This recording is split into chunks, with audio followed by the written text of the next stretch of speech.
Good evening everyone, welcome back to Trade Point. तो चलिए कल के लिए हम कुछ स्टॉक्स को डिस्कस कर लेते हैं। फर्स्ट स्टॉक है हमारे पास एलिकॉन इंजीनियरिंग। एलिकॉन इंजीनियरिंग में हमने यहाँ पे ब्रेकआउट डिस्कस किया था जहाँ पे एरो है, स्टॉक ऊपर गया, वापस से रीटच करता है। अब नेक्स्ट मूव कब आएगा स्टॉक में? जब स्टॉक अपने इस open equals to high candle को ब्रेकआउट करेगा और उसके बाद एक आपको यहाँ पे बहुत ही अच्छी एंट्री मिल सकती है। तो please keep this stock in focus. Next stock है हमारे पास ट्रेंड।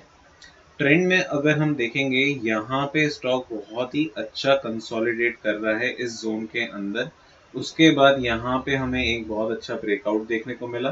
ब्रेकआउट के बाद स्टॉक पूरा रीटच कर गया। अभी एक कंटिन्यूएशन में निकल सकता है अगर कल स्टॉक आज के हाई को क्रॉस करता है विच इज 42 40 50, उसको क्रॉस करता है तो ही हम स्टॉक को अपने रडार पे रखेंगे, अदरवाइज हमें छोड़ना पड़ेगा।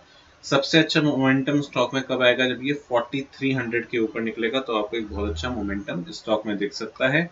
और स्टॉक के रिजल्ट बहुत ही पास हैं और इन मार्केट रिजल्ट आते हैं तो प्लीज फोकस में रखना, बिकॉज इतना बड़ा मोमेंटम इसके रिजल्ट्स पे हो जाता है। ओके, नेक्स्ट स्टॉक है हमारे पास इरकॉन इंटरनेशनल। इरकॉन इंटरनेशनल में रिसेंटली यहाँ पे हमें एक बहुत अच्छा ब्रेकआउट आता हुआ दिख रहा है, राइट। ये जो कैंडल बनी है ये एक ब्रेकआउट कैंडल हम कह सकते हैं कि जोन का ब्रेकआउट कैंडल है। तो अगर कल स्टॉक इस जोन के ऊपर निकलेगा, राइट, विच इज 245 का जो प्राइस है, अगर कल स्टॉक इस प्राइस को ब्रेक करता है तो हमें यहाँ पे एक अच्छा 255 तक का इंट्राडे टारगेट, अदरवाइज लॉन्ग करना है तो हम लॉन्ग करने का टारगेट ढूंढेंगे। Another stock is RK Forging. Quite interesting stock, because अगर हम यहाँ पे देखेंगे तो इस स्टॉक में मल्टीपल टाइम 800 का लेवल टेस्ट हो चुका है। बहुत बारी रेजिस्टेंस फेस हुआ है, यहाँ पे फेस हुआ रेजिस्टेंस, फिर यहाँ पे फेस हुआ, यहाँ पे भी फेस हुआ, अभी यहाँ पे है, राइट। तो जितनी बार ये ट्रेंड लाइन को हिट कर रहा है उतनी हम कॉन्फिडेंस के साथ आ सकते हैं कि अगर हमें यहाँ से ब्रेकआउट मिलेगा तो एक बहुत ही अच्छा ब्रेकआउट मिलेगा जिसका हमें वेट करना पड़ेगा। तो जब भी स्टॉक एक 800 के ऊपर हमें कोई क्लोजिंग मिलती है तो हम स्टॉक को फोकस में रख सकते हैं।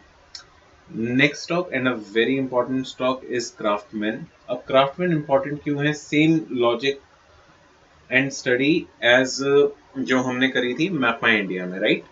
तो यहाँ पे अभी क्या हुआ? अगर आप देखोगे यहाँ पे एक हेड एंड शोल्डर पैटर्न देखने को मिला, inverted head and shoulder pattern, right. ये देखिए, तो इन्वर्टेड हेड एंड शोल्डर का एसएल कहाँ रहता है? यहाँ पे रहता है।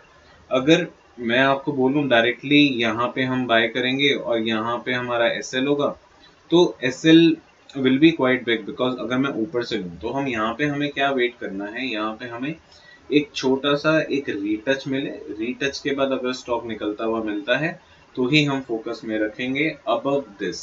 ओके, जो आज की कैंडल का हाई है इसके ऊपर ही हम अपना ट्रेड प्लान करेंगे इस स्टॉक के अंदर, ठीक है। तो ये एक इंपॉर्टेंट स्टॉक हो गया। आज का जो स्टॉक धमाल करके गया है वो है बीडीएल। बीडीएल हमने कल ही फोकस में रखा था कि ये ब्रेकआउट रेंज बन रही है स्टॉक के लिए, 1940-50 को क्रॉस करेगा तो आपको एक बहुत ही अच्छा ब्रेकआउट देखने को मिल सकता है। अगर आप यहाँ पे देखो, यहाँ पे आपको एक कैंडल मिली, राइट। ये डेज ओपनिंग कैंडल है जब स्टॉक ओपन हुआ, एक हॉल्टिंग कैंडल, उसके बाद ब्रेकआउट, ब्रेकआउट के बाद पूरा रीटच, रीटच के बाद आपका एक यहाँ पे सपोज करो ट्रेड प्लान होता है, राइट। अगर आप इन पैटर्न एंट्री लेते हो तो it is something like this, correct, ठीक है। एंड उसके बाद ये आप मोमेंटम चेक करो कि आपका कितना अच्छा रिटर्न एक ही दिन में एक स्टॉक में बन गया जो आपका वीक का काम कर सकता है, राइट। तो आई होप आप सबको ये एनालिसिस पसंद आया होगा। प्लीज पसंद आया तो do like share and subscribe, और व्हाट्सएप लिंक एंड ज्वाइन करना मत भूलना, बिकॉज वहां पे हम रेगुलर अपडेट्स देते हैं। Thank you so much and have a lovely trading day tomorrow.